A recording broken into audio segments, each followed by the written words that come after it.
Fala galera, faz tempo que nós não nos encontramos, mas eu quero deixar mais uma mensagem aqui para te motivar, para te inspirar e para te trazer um conhecimento que seja realmente relevante para você empreender a sua vida de forma efetiva, de forma construtiva, de forma vencedora. Eu quero falar hoje sobre algo que me chama muito a atenção, que é o termo merecedor. A gente vive num tempo onde há uma tendência à meritocracia, né? E as pessoas se tornam merecedoras, né? As pessoas vivem o conceito do merecimento. E se você olhar no dicionário, o que é você ser um merecedor? O que significa o termo merecedor? O merecedor é o cara que é digno de algo. Ele fez algo, ele é digno daquilo. O merecedor, ele apresenta as condições necessárias para reter ou para ter alguma posse. E repare que isso pode ser usado para o bem ou para o mal. Você pode merecer boas coisas. Você pode merecer coisas não tão boas. Então, esse termo merecedor te coloca na condição de merecer coisas realmente boas e de merecer uma situação de talvez não tão abundância, não tão próspera para a sua vida. E aí, agora eu quero que você entenda comigo a parábola dos talentos que tem na Bíblia Sagrada, né? O Senhor, naquela ocasião, confiou um talento para um servo, 5 talentos para outro servo e 10 talentos para outro servo. Na verdade, acho que foi 1 talento, 2 talentos e 5 talentos, corrigindo aqui. E o cara que tinha 5 talentos, depois de um tempo, entregou para o seu senhor 10 talentos. O cara que tinha 2, entregou para o seu senhor 4 talentos. E o cara que tinha 1 talento, ele ficou receoso e entregou para o senhor dele só 1 talento. Ele guardou o seu talento na terra, ele enterrou o seu talento e quando o senhor voltou, ele prestou contas devolvendo apenas aquele talento. E o que esse senhor fez? Ele pegou o talento desse cara que tinha só 1 talento e entregou para o cara que tinha 10 talentos. Porque aquele cara, a Bíblia exemplifica como um merecedor. Ele trabalhou ali, empreendeu melhor os recursos que ele tinha na sua mão. Ele foi merecedor de uma conquista maior. Ele foi merecedor de algo além do que ele tinha controle. E aí que eu quero te falar sobre a graça, né? A graça é um fenômeno que encobre, que acoberta essa teoria, esse conceito do merecimento. Porque a graça, segundo a Bíblia Sagrada, nada mais é do que o favor imerecido, né? A gente recebe de graça e dá de graça, porque é o favor imerecido. E eu gosto muito de exemplificar isso através da vida de Davi. Davi, na Bíblia Sagrada, ele foi um grande rei, mas ele exemplificou a graça mesmo vivendo no tempo da lei. Isso que é interessante. No Antigo Testamento, a Bíblia retrata o tempo da lei, onde ali você tinha uma série de condutas, uma série de regras para se empreender, para se viver coerentemente com aquele tempo. E depois Jesus estabeleceu o tempo da graça. Mas mesmo muito antes da vinda de Jesus, Davi empreendeu a graça. Davi foi um cara muito perseguido pelo rei Saul.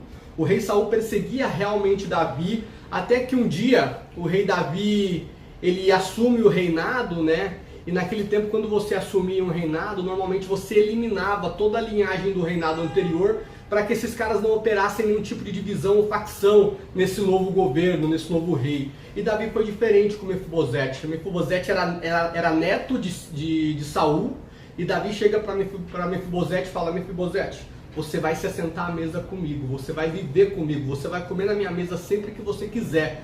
Davi, intencionalmente, ele muda uma postura, ele muda uma cultura naquele momento para exemplificar a graça, mesmo num tempo onde a graça não existia.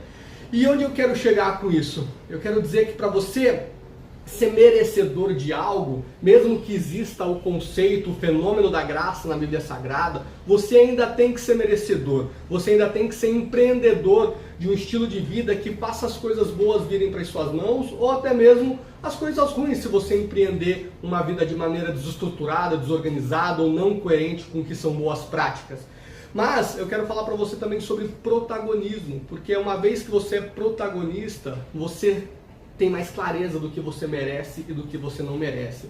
E o cara que é protagonista é aquele que assume as rédeas, que assume os controles, que tem responsabilidade sobre a sua vida. Então, eu quero te fazer entender que o protagonista, ele se esforça em ter conhecimento, e a própria Bíblia Sagrada nos mostra que sem conhecimento não há como avançar, né? A Bíblia fala, né, que o povo de Deus sofre por falta de conhecimento.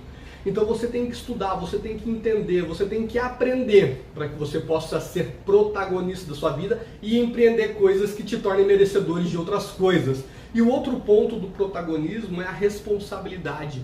Uma vez que você tem conhecimento, uma vez que você buscou o conhecimento, você tem que ser autorresponsável e executar com responsabilidade o seu dia a dia. Não adianta você saber que você precisa procurar um emprego se você não o faz. Não adianta você saber que você precisa pagar a conta no dia se você tem o dinheiro e não paga. Você tem que ter responsabilidade mesmo tendo conhecimento. Esses dois conceitos de conhecimento e responsabilidades estão englobados dentro do ciclo do protagonismo, que uma hora ou outra eu posso falar com mais detalhes para você. E como você se torna merecedor então, sendo protagonista, e como você pode ser surpreendido pela graça, vivendo e andando com Jesus Cristo, vivendo e andando com aquele que estabeleceu a graça. Eu quero finalizar esse vídeo falando com você de uma passagem bíblica que está no livro de Efésios, no capítulo 2, no verso 8, que diz exatamente assim, olha só: pela graça que vocês são salvos mediante a fé em Cristo. Isso não vem por vocês mesmos, isso é uma dádiva de Deus. A salvação não é uma recompensa pelo bem que fizemos, portanto, nenhum de nós temos mérito nisso. Ou seja, a graça de fato é um favor imerecido. Mas imagina se você é merecedor e ainda é surpreendido pela graça. Assim você realmente empreende uma vida muito mais positiva, uma vida muito mais coerente com o que Deus espera de você. Parte do que eu falei aqui nesse vídeo está nesse livro aqui, livro Vai e Vença, Idealize, Acredite e Empreenda, um livro que eu escrevi com muito carinho, com muita responsabilidade, com muita ciência, para que você possa de fato ir e vencer. Eu falo nesse livro sobre idealizar, que é você saber sonhar, saber acreditar, saber ter a dimensão da sua conquista. O idealizar é você realmente conseguir ver até onde você pode chegar. O acreditar tem relação com você, de fato, empreender as melhores práticas no seu coração, no seu estilo de vida para isso. E o empreender é realmente colocar a mão na massa e fazer acontecer. Esse livro é muito especial, foi feito com muito carinho. Espero que você possa ter acesso a ele e, de fato, ter sua vida numa direção de vitória realmente. Obrigado por estar comigo até agora, que Deus te abençoe muito, que você tenha um 2019 excepcional, um 2019 fantástico, que você possa ir e vencer, que você seja um idealizador, um empreendedor, uma pessoa que acredita nas coisas e que empreende com coerência. Deus te abençoe, um grande beijo, até a próxima.